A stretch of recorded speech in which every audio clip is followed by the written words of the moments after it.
ये एक खैबर पख्तूनख्वा हरीपुर में आता है।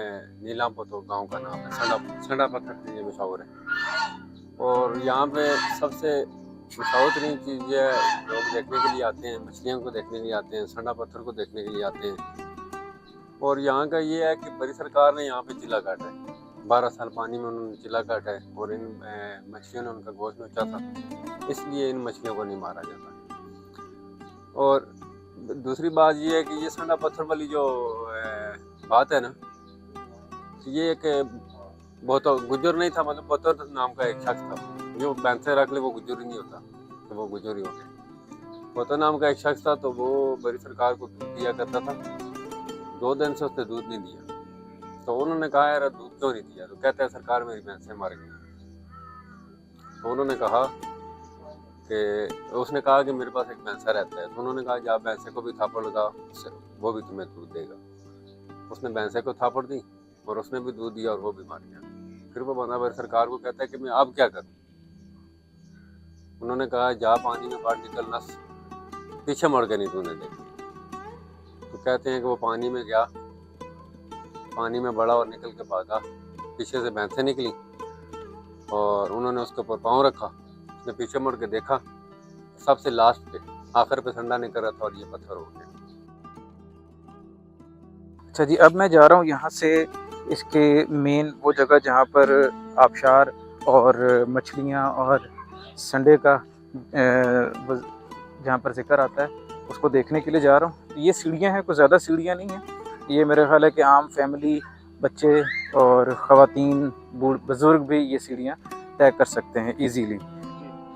इस वक्त मैं एग्जैक्टली उस जगह पर हूँ जिसे वक्त के वलीउल्लाह हज़रत अब्दुल लतीफ़ शाह काज़मी, यानी जिन्हें हम इमाम बरी, यानी जिन्हें इमाम बर का ख़िताब दिया गया, यानी खुशकी का इमाम बरी सरकार की चिल्लागाह है।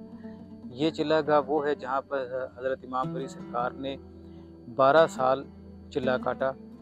इस जगह को हज़रत इमाम बरी सरकार की बैठक कहा जाता है।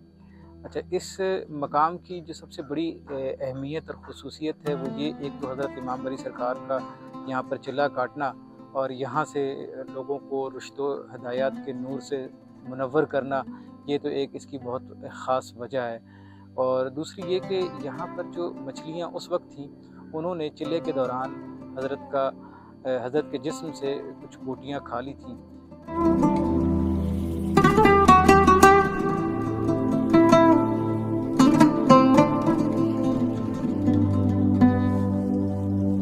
इसलिए वो मछलियाँ आज तक इसी तालाब के अंदर हैं और उनको पकड़ने की और उनको यानी खाने की किसी को इजाज़त नहीं है और उनको अदब की निगाह से देखा जाता है, क्योंकि उसमें उनकी रगों में या उनके जिस्म में हज़रत इमाम बरी सरकार के जिस्म का एक हिस्सा है।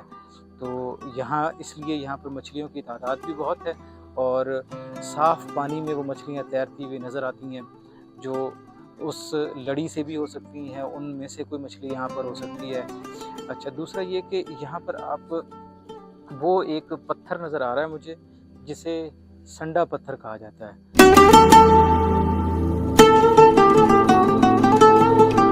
उस संडा पत्थर की जैसे हमने हकीकत सुनी कि ये भी एक हज़रत इमाम बरी सरकार की करामात में से एक करामत है। तो ये है वो संडा पत्थर जिसके बारे में कहा जाता है कि वो जो दूध हज़रत इमाम बरी सरकार को मुहैया करने वाला शख्स जब कुछ दिन दूध लेकर नहीं आया, तो आपने पूछा कि क्यों नहीं लेकर आया दूध, तो उसने कहा कि जी मेरी सारी भैंसें मर गई हैं, मेरे पास सिर्फ एक संडा रह गया। तो आपने फरमाया कि जाओ उस संडे से कहो वो दूध देगा तुम्हें। तो वो उस दिन तो दूध दिया उसने, लेकिन वो भी फौत हो गया। अब अगले दिन फिर हज़रत के पास वो शख्स आया, उसने कहा जी मेरा तो वो संडा भी फौत हो गया।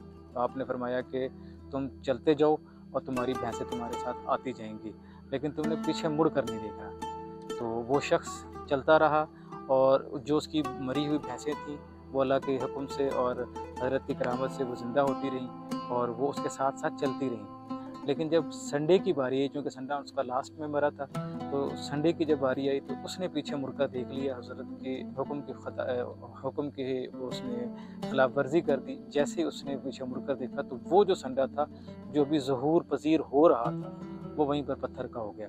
तो ये उस पत्थर को कहते हैं कि ये वो संडा पत्थर है। इसकी साख्त अभी काफ़ी चेंज हो गई है, उसके बारे में भी कहा जाता है कि क्योंकि पानी लग लग के उसकी साख्त चेंज हो गई है, लेकिन जो यहाँ के मकामी लोग हैं ये कहते हैं कि कुछ अर्से पहले तक यहाँ पर ये बिल्कुल वाज़ेह तौर पर ये संडा नज़र आता था। तो ये वलियों की करामात हैं और ये सीना बसीना यहाँ के लोगों को, यहाँ के मकामी लोग हैं वो इसको बयान करते चले जाते हैं और ये इसके इस तरह से ये महफूज हो गई है। तो ये एक बरकत की जगह भी है और खुशगवार माहौल है यहाँ का। फिर यहाँ पर लोग नहाने के लिए भी आते हैं क्योंकि ये साफ़ पानी है और बहता हुआ पानी है। यहाँ पर हम आज का अपना ये व्लॉग ख़त्म करते हैं। अगर आपको ये व्लॉग अच्छा लगा हो, इसमें से कोई बात आपको अच्छी लगी हो, कोई रहनुमाई आपको मिली हो, तो ज़रूर आप हमारे चैनल को सब्सक्राइब कीजिएगा, बेल आइकन को प्रेस कीजिएगा और अपने कमेंट से हमें आगाह कीजिएगा कि हम अपने व्लॉग्स में और क्या बेहतरी ला सकते हैं। मिलेंगे इंशाल्लाह किसी दूसरे व्लॉग में, तब तक के लिए अल्लाह हाफ़िज़।